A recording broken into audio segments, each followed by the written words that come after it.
And we're back. Hey, boys and girls, how you doing? Back to another action-packed episode of How We'd Book It, brought to you by the Push Start Media Network, where you can't do anything unless you first push start. And we were slack on that last episode, by the way. We were. Well, it's not that. It's just we didn't tell them how to contact us. We didn't give one of your fucking 850,000 email addresses. Which I made another one. Oh, goddamn. Here we go again.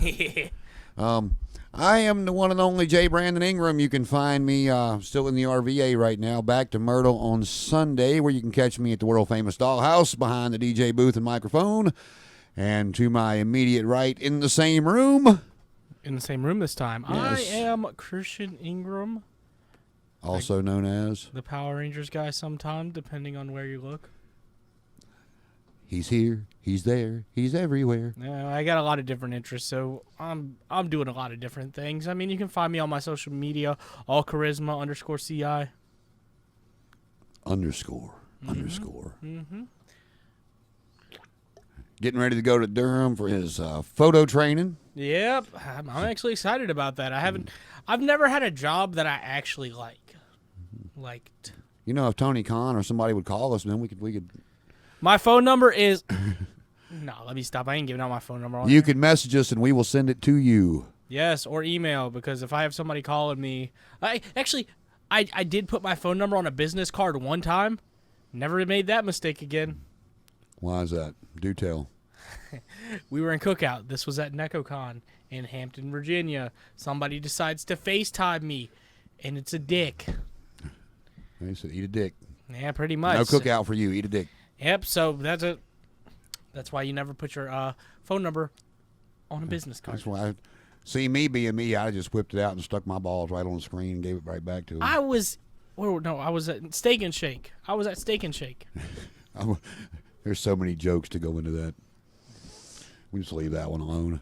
Yep, mine is, like I said, you can find me all over social media, J. Brandon Ingram, j.brandoningram@gmail.com. You want to shoot me an email. And if I respond to your email, my phone number is actually in my signature line. So you can get me one way or the other. Mine is not. We can fix that. Anyway, so last time we were talking about what we would do with Bray Wyatt, and like I said, I was kind of slack because I said I don't think he's going anywhere, and I can't really book anything moving forward until I figure out whether he's going to actually go somewhere or not. But should this I week, stay or should I go? Now, but this time, we want to talk about the end of Tommy End and the emergence of Malakai Black. Yeah, no longer Aleister Black. Well, trademark. TM. So. Yeah, today we're going to be talking about Malakai Black and, how he ended up in AEW 32 or 33 days after he was released. Yeah, again, like we talked about with, in the last episode, everything that's happened that way, it's good for the boys when they find out a way to, take advantage of something like that. I mean, if the office, shock value. Yeah, if the office makes that mistake, then so be it. That's on them. Mm-hmm. So where should we start with this? I mean, Tommy End, he signed with WWE a few years back. First time I remember seeing him in WWE was the UK tournament where he faced Pac. Oh, see, Tommy End. Yeah, I didn't see that. So that was the first time I ever saw him. But he had a pretty good run in NXT. Became NXT champion. Had a good feud with, I think, Andrade El Idolo. Yeah, he's awful. He's not bad. He just can't talk or shit, but whatever. But now he's got Chavito with him. Ooh, Chavo. Yep, pretty much. I hate Chavo. I don't hate Chavo. I hated that entrance music. No, I've always liked Chavo. He's funny. He's good. And I like, honestly, the best time I liked Chavo was when he was in TNA teaming with Hernandez. Did, how many Nitros have you went back on the network and watched? Not many. You want to see something awful? Sure. Go back and watch when they had when Vince Russo had turned Chavo Guerrero into Kerwin White. I thought he did that in WWE. Was it WWE? I thought it was WWE. He did something. Because I remember that where they dropped it after Eddie died. No, okay, well, whatever. That was just awful. That was terrible. They did something similar in WCW with him too, like toward the end. And he also, don't forget when he had the little hobby horse he was riding out on. Jesus. Remember that? Yeah. He was a former ECW champion, though. Well, nor here nor there. We're not here to talk about Chavo. Chavito. So with Malakai Black coming in, I mean, they in my opinion have done it correctly so far. It's where you go from here. They brought him in, took him right to one of the top guys. Cody. Cody, yes. And let Arn Anderson take a bump for him. The Black Mass. Yes, well, he can't call it that. What is he calling it? I don't know. Honestly, I don't know. I really don't. Then they brought him in, and I was shocked when he pinned Cody with 1 foot last week or the week before, whenever it was. I was just like, oh. It's like, yikes, what's going on with Cody? And well, then I come to find out he's doing that damn reality show that he's doing, so he needs to go back. And moving forward, because when Cody comes back, he's going to go right after Malakai Black. Mm-hmm. Probably get his win back like he did with Brody Lee. Yeah, but then and again, that's kind of where I'm going with this. It's like, at the end of the day, I mean, Cody's reached that point in his career. No, he's not his daddy. He's not Ric Flair, but he can go out there and drop 15 matches in a row. But he's still Cody Rhodes. He's still Cody Rhodes. He's still got name value, and former NWA champion, former IWGP United States. I don't think he had the U.S. title, but he might. I'm pretty sure he had. He didn't have the Intercontinental. It was a U.S. belt he had. So, but with him, it's like when he comes back, it's going to go back into it. I don't think he should get his win back. It should be more competitive this time. But he definitely shouldn't get pinned with 1 foot. They need to make it Cody can still go. Make it a good wrestling match. Malakai Black's good in the ring and tell a story. I think they like I said, they did it right with him because they were able to bring him in. After he'd come out there and beat up Big E, he had all these vignettes to come back, and they didn't squash him or have a chance to put him down or anything before they released him. They just said, you know what, no, we're good, bye. And then he showed up, and so now you've got, if you bring Cody back and give him his win back, what have you really done? Yeah. So, I mean, you could almost, in my opinion, if you wanted to, because like we talked about, with all these people they're bringing in, Kenny's going to have a lot of, his dance card's going to be full, as they say. Maybe take Frankie Kazarian out of the equation for a while, and you let Malakai Black cut one of his promos like he likes to cut. And you have a way to tie it in, because after Cody lost, he started talking, because he hasn't been pictured in the scene with Kenny and the Bucks in a long time, and you can tie in that interview when Cody was trying to retire, and just have him cut one of his promos to where he said, "I'm glad you brought that up because I came for all of you," and have him kind of as the anti-hero, talking about giving the having however you want to word it with his whatever, a place for the guys to come that's different and be who they are. And the only way that can really happen the way it should is when you don't have a group of EVPs with a big ass head and ego putting themselves over all the time. And he's there to make sure that doesn't happen. I can see it, yeah. I mean, they'll have to, I don't want them to immediately turn him face, though, because... Well, see, that's the thing with his character. Like with Bray Wyatt, like we talked about last time, it's not really a heel character. It's not really a babyface character. It's like... somewhere in the middle. I'm gonna fuck whoever up that I feel like doing. That's fair. I mean, I could see him doing something like that. I'd like to see him at least win, like, the TNT title somewhere down the line. But... I don't know. He's a very interesting character because, he debuted on July 7th, their first show back on the road. I think they were in Tampa. And compared to being in, Jacksonville. He was released on June 2nd. So what is that? 35? Something 34? Roughly, yeah.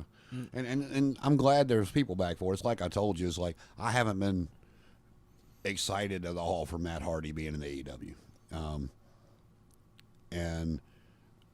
But on the flip side, I'll give Matt this. And oh my God, did you hear his wife is pregnant again already? Yep. Jesus Christ, stay off the top of her. I mean, I'm surprised it took him that long to have some kids. What, like it's gonna be like 5 for him. Did they just have number 4? I don't know. They're just pumping them out. Yeah. Anyway. I mean, to each their own, but I wouldn't want to. I was going to say she'd never wrestle again, but I guess she's doing plenty at home.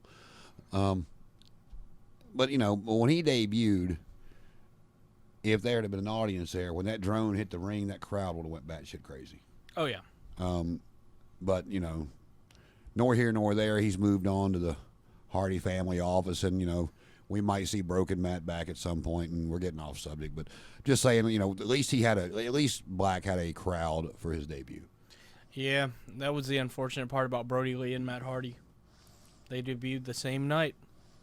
Yeah, but I mean, you know, everything coming out, I mean, you know, Brody Lee was more well-liked behind the scenes than he was on camera. Now, if the tragedy hadn't happened, and he'd have been able to, like, present more of himself on TV, you know, and let the, you know, because he just, you know, he was used as just part of the Wyatt family, part of the Bludgeon Brothers in WWE. You know, he was never put in that main event spot. He never got a chance to really show any kind of personality on TV. Until he got to AEW. Yeah, well, and he was starting to, but I mean, you know, it was never given a chance to get over because, of course, what happened. Yeah. So, you know, just got to, you know, nor here nor there. It's just, you know, again, back to what I was saying, he had a crowd for his debut, and they were shock value, because everybody thought it was going to be 90 days. And, you know, he kicked Cody an arm in the mouth. Yeah, that was, I don't know, it feels like everybody who comes in eventually has a feud with Cody or starts out with a feud with Cody. That's the way Brody was. That's the way a few other people were. But, I mean, Malakai got a pretty decent win over him like that with the 1 foot. Yeah, I was just like, whoa, what just happened there? So where do we go from here? You want him to feud with the Elite. You see what I was getting at, right? Yeah. Because, like, they gave me that thought when Cody was trying to retire, before he come back out and kicked him again and took his boot. When he was like, so you haven't seen Cody as part of the Elite in a long time. Since basically the beginning of AEW. Right. But you know, he started talking about Kenny and the Bucks and everybody else, and talking about, you know, they're infighting, but they'd always be intertwined, and he loved them, and this, that, and the other. And I mean, that gives you a way to go. You know, you can have, you know, like I said, you can kind of have him as your badass anti-hero if he wants to come out there. I'm not saying let him beat Kenny for the title or anything right now, because, like I said, I gotta wait and see who all they actually have signed and who's coming in to who I really think that Kenny's going to want to lay down for.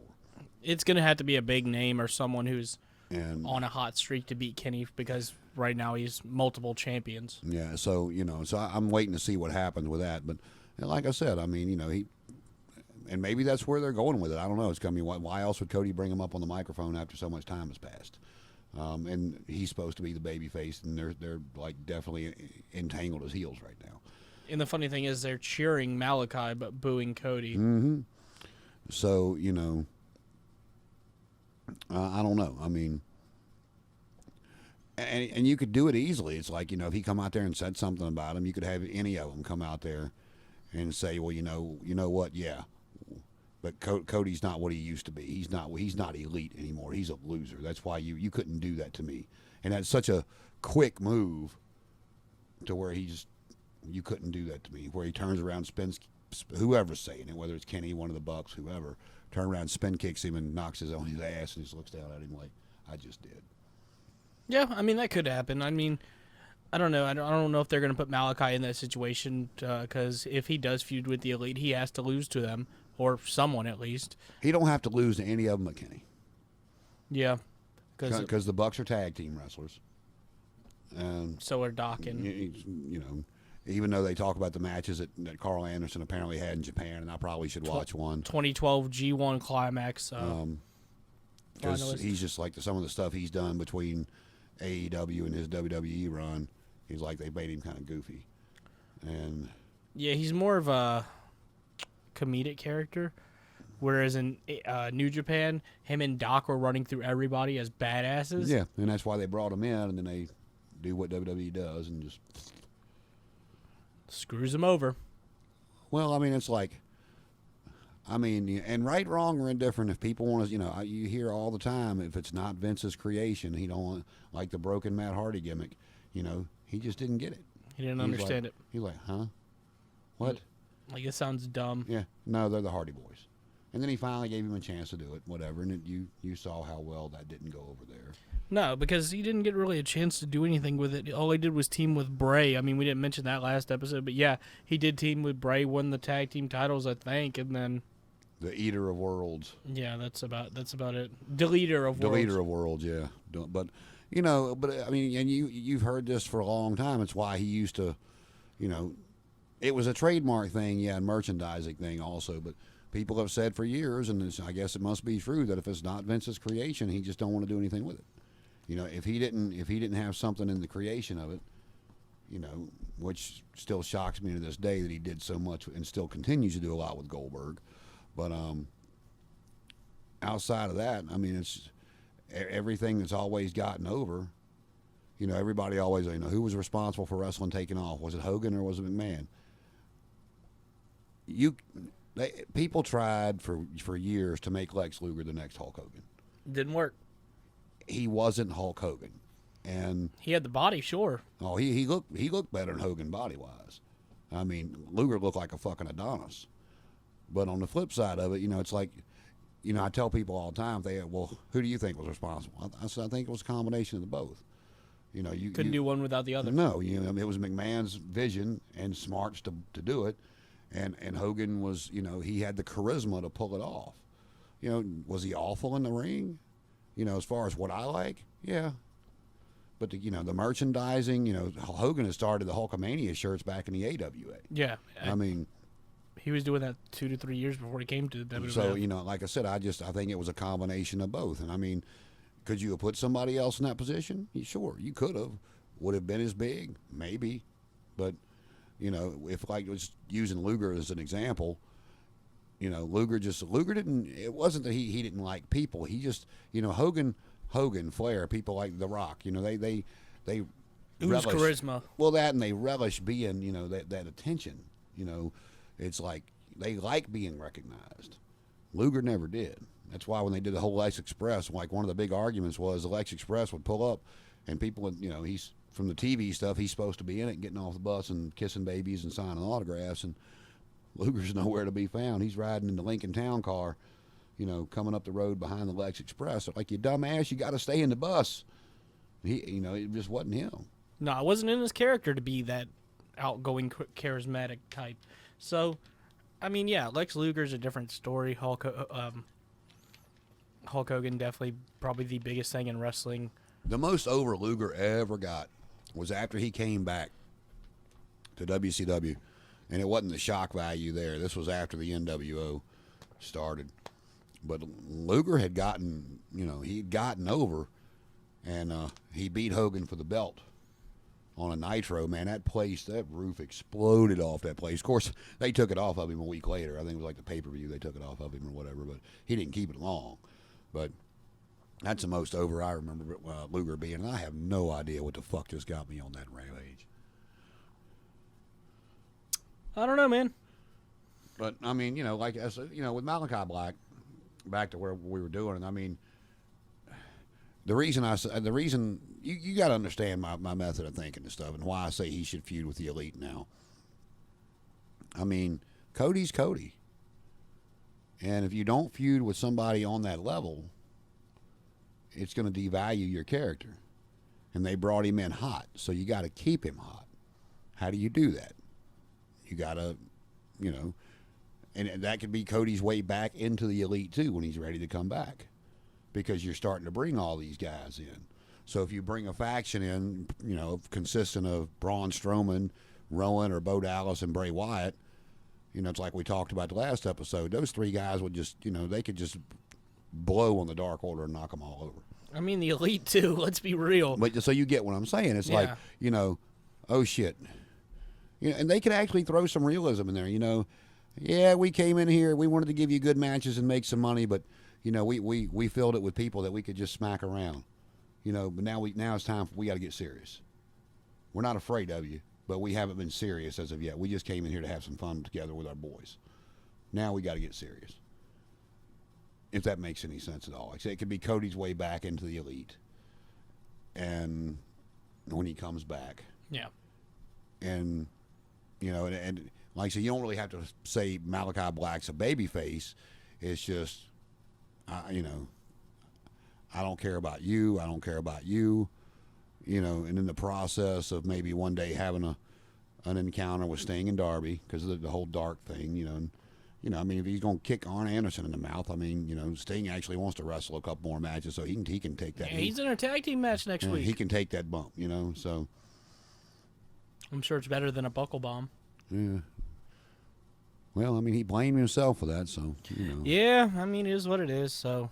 They started him off hot, and the thing is, it's like something WWE's been guilty of for a long time, is they'll get somebody hot and then it just fizzles out. They don't continue the momentum, and that's kind of where AEW needs to stay with Malachi Black, in my opinion.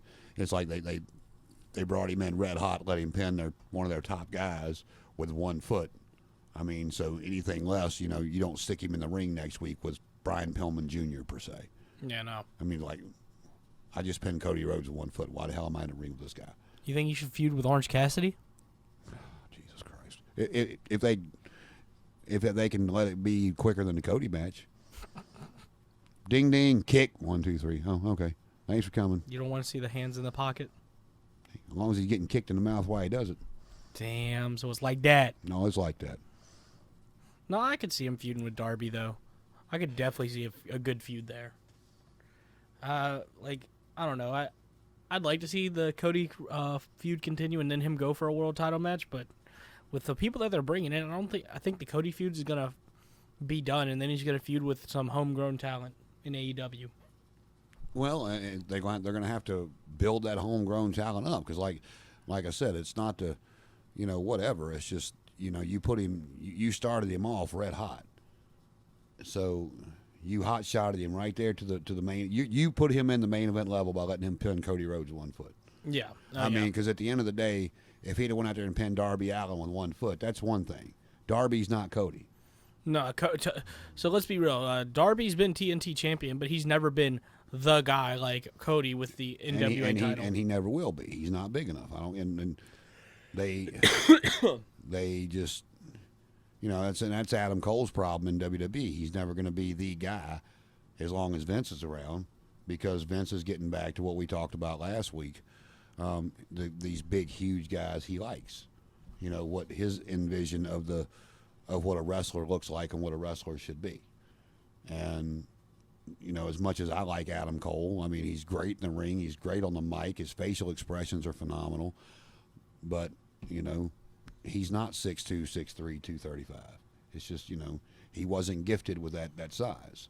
Darby's in the same position. So if you're starting to bring in at least Malakai Black's over 6 foot tall. Yeah, he's a credible threat. And he's about 220.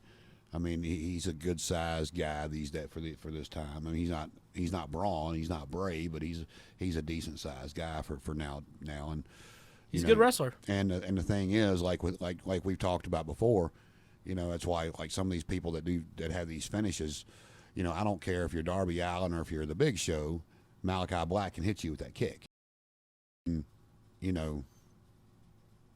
just like, coffin drop same way. I mean, I'll give him that. But a lot of these people's finishes, that you like the one-winged angel. Kenny can do that to a lot of people. But, if he was in WWE, that's not going to happen with, he's not putting people bronze size in the one-winged angel. He's not going to pick up the Big Show and do that too. That's my issue with a lot of people's finishers. Like Darby's finisher is fine. Christian's finisher is fine, but like someone like Kenny, like you need a finisher that you can hit on everybody. I forgot who I was listening to, but years ago they said that they're like, look, you need to pick a finisher that you can hit everybody with. Yep. And Kenny is not picking up Braun for a one-winged angel. I'm sorry, he's not picking up the Big Show for a one-winged angel. And the bad thing is, Braun, I don't know, but I mean, I can tell you, Paul White be like, "You're gonna do what to me?" No. Yeah, Jericho said he took that on, and Cherry's like, I ain't never doing that again. Well, and also too, it was like, we've talked about it when Shane Helms was still in WCW. His finisher was the Vertebreaker, Gringo Killer, whatever you want to call it, 'cause Homicide was using it, and he got to WWF, and they're like, "You want me?" No. Yeah, I'm not taking figure that. something No. out. And then it became a knee buster. And then like after about the sixth guy said they weren't taking it, they're like, yeah, okay, you need to find a new finish. And I wouldn't take that shit. so, kind of is what it is. But like I said, they in my opinion, they've put themselves into a corner that if they don't stick him with, and I mean, really, you tell me. All right, well, you're saying he's a heel, which is fine, but The crowd is cheering him, so is he really a heel? well, on the flip side of that, but you pin Cody Rhodes with 1 foot. The Elite are heels right now, but some people cheer him, some don't. So if you're saying he's a heel and you don't want him to feud with the Elite, what top name babyface keeps him as hot as what he just did with Cody Rhodes? That's hard. I mean, like I said, like Darby's hot, but it's like he would squash Darby because he just pinned Cody with 1 foot. Yeah, so you can't let Darby go out there and like almost beat him, because then it takes away the momentum he's got and it makes Cody look like shit. Yeah, I mean, you could bring in Hangman back and have him feud with him some way, somehow, but other than that, I really don't know who I'd have Malakai Black feud with. They'd have to pick a top babyface if they want to turn him heel. If not, I mean, yeah, the Elite's fine, but it's like, it's just so hard to figure out where they want to go with it, because I don't think they should have brought him in and have him pin Cody like that. Well, and that's what I'm saying. They've pigeonholed themselves. Yeah. They no, you don't let him go out there and beat Kenny right away, because I really, like I told you, I really got to sit back and see what's going to happen over the next couple of months and who comes in on who I think should get that spot. But you go back with it, and you just got to keep him going. That's why I said if you feud him with the Elite, he can pin the Bucks in singles matches. He can pin Doc and Anderson in singles matches. Let him kick Callis in the mouth. I get a pop out of everybody, announcers included. Yeah. You want to see? You know what would get a pop for me? What? Send Excalibur to the ring to interview him like they do Tony all the time. Let him kick that sumbitch in the mouth. You don't like Excalibur? Oh my excrement! He's awful. Take your fucking mask off, dude. You're a goddamn announcer now. Yeah, you'll never wrestle again. Take your fucking mask off. Not a big fan of Excalibur, but he knows all the moves. Don't even get me started. But yeah, I mean, as far as Malakai Black, I mean, I don't know where he goes from here. I really don't. I mean, I would like to see him feud with like Darby, because I think that'd be an interesting feud. But like, and that can be fine down the road. It's yeah. just not. It's not where you take him after you pin Cody Rhodes with 1 foot. Yeah. So now, if you want to take the Darby thing into a little bit further, maybe you let him pin Sting with 1 foot. Yeah, because Sting's a former world champion. I mean, yes, the man's 60-some-odd years old. Well, that's the point, because it's not going to hurt Sting. It's like, Sting's, again, like you said, 60-some years old, and he will always be Sting. He will always be Sting, and that would be a way to get into a Darby feud. But again, it's just, you do that. I mean, it would have to go similar to the Cody match. He gets a couple of shots in here or there, but, Black just shakes him off, kicks him in the mouth, and pins him with 1 foot. Yeah, I mean, that'd be a good thing. I like the darkness aspect of it, him feuding with Darby and Sting. Well, and the reason I say he can feud with the Elite is if you can draw, I mean, not a lot, but you can draw some similarities to the old Undertaker character, and even though the Undertaker was technically a heel when he came along, he fought everybody. He didn't like nobody. And that character was just like babyface, heel, whatever. Like when he'd be on some of the talk shows and whatever with the heels and stuff, and it was just. But then, like when him and Jake Roberts feuded, and they were trying to turn Undertaker babyface, he didn't change. He didn't change his entrance, his slow, methodical shit. It was the same character, same facial expressions. Just different opponent. Just different opponents. And like I said, he had no allies. So. Yeah, I could see that happen, but I don't know. Malakai Black's, he's the closest thing to the Undertaker that AEW has right now. So till Bray gets there, if he shows up. Till Bray, if he shows up. So I don't know. That's all I have. We're batting 1,000 on these past 2 shows. I know. It's like it's called how we'd book it, but honestly, between Bray and Malakai, like you said, he feuded with Cody. It's like, okay, where do you go from here?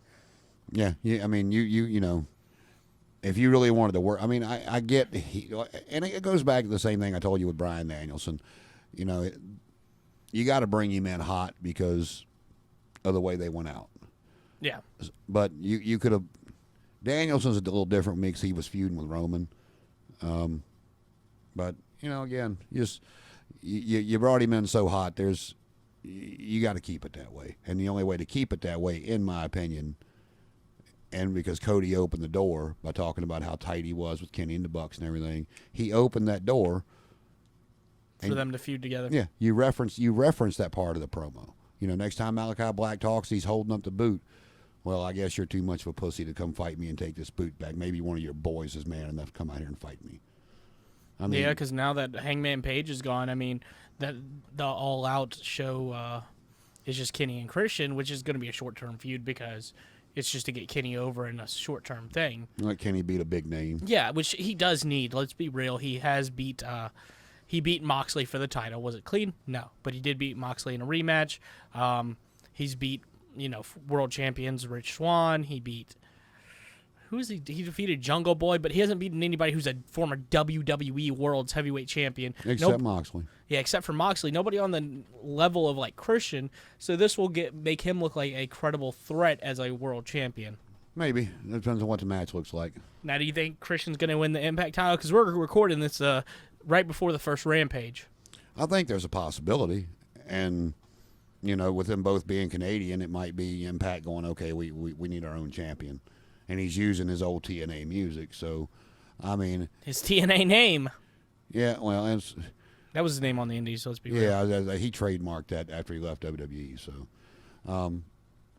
I think that if he does, it won't be clean. It'll be because, Jungle Boy. I feel like the Elite will interfere, and then Jungle Boy and Luchasaurus he will might get a roll up or something. He's not gonna beat him with the fucking. What's his finish? The kill switch, the unprettier. He's not going to beat him with that. He's not. No. It's not going to be a clean lay down. No. Of course, it could be. It could distraction. He gets hit by Jurassic Express or hit by accident, and then like with a title belt, and then he puts it on him. He might lay down for that to drop the Impact World Title. Yeah. If because they brought Scott D'Amore into it, and and Christian, they like Christian, so. He showed up in 2012 when he was part of WWE. So it's a possibility. It won't be a clean one, but I think if he does win the Impact World Title, that when he goes after the AEW title, that they're going to make Kenny look really strong.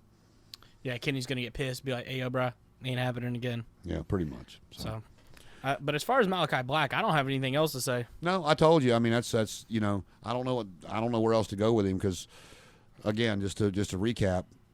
He pinned Cody with one foot. They brought him in as a house of fire. Cody went to do the whole "I'm retiring," and he brought the Elite into it in his interview. And then Malakai came back out, took the boot, kicked him in the fucking mouth again. It was like, so you brought him in at such a house of fire. It's like, where do you go? Yeah. So there's only one way to go if you start feuding him with other people, and that's down. And another way to keep him over and keep him hot when Cody comes back is if he's feuding with the Elite. Cody kisses and makes up with the Elite. He's part of them again, and they help him. Yeah. And then doesn't make him look weak. And if Bray comes in, maybe you move Aleister Black over into that dark stable. So I don't know, but I don't know anything else. Nah, that's it. Well, in the case of Tommy Aleister Malakai Blackened, you like that? Black end. Like I said, just keep him hot. That's the way you brought him in. Don't fuck it up. And don't pull a WWE. Yes. As far as it goes, we're elite. Be elite. And that's how we'd book it.